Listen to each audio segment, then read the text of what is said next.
રાજ્યમાં છેલ્લા ઘણા સમયથી યુવાધન પ્રતિબંધિત કફ સિરપનો નશો કરવામાં ઉપયોગ કરે છે, ત્યારે આ સિરપ ડોક્ટરના પ્રિસ્ક્રિપ્શન વગર વેચી શકાતી નથી, તો બજારમાં સરળતાથી કેવી રીતે ઉપલબ્ધ છે?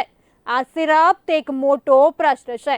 તેવામાં અમદાવાદમાં નશા માટે ડ્રગ્સના વિકલ્પ તરીકે કફ સિરપનું ગેરકાયદે વેચાણ થતું હોવાના ષડયંત્રનો પર્દાફાશ બુલેટિન ઇન્ડિયાની ટીમ દ્વારા કરવામાં આવ્યો છે।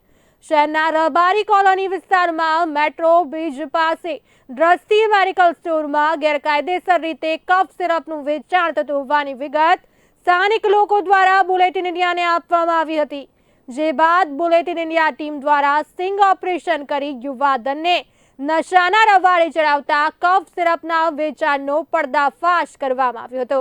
તો આ ગેરકાયદેસર રીતે કફ સિરપનો જથ્થો લાવીને કોઈ પણ પ્રકારના પ્રિસ્ક્રિપ્શન વગર તેનું વેચાણ કરી રહી છે અને કફ સિરપના ભાવ પણ બમણા વસૂલવામાં આવી રહ્યા છે।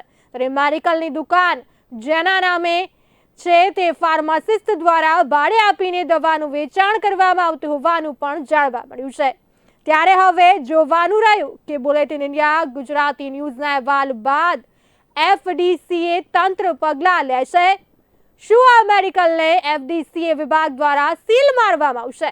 સ્થાનિક પોલીસ સ્ટેશન દ્વારા તથા એસઓજી દ્વારા સ્થળ તપાસ કરી એનડીપીએસ દાખલ કરવામાં આવશે કે કેમ તે સહિતના પ્રશ્નોનો જવાબ આગામી સમયમાં જ મળશે।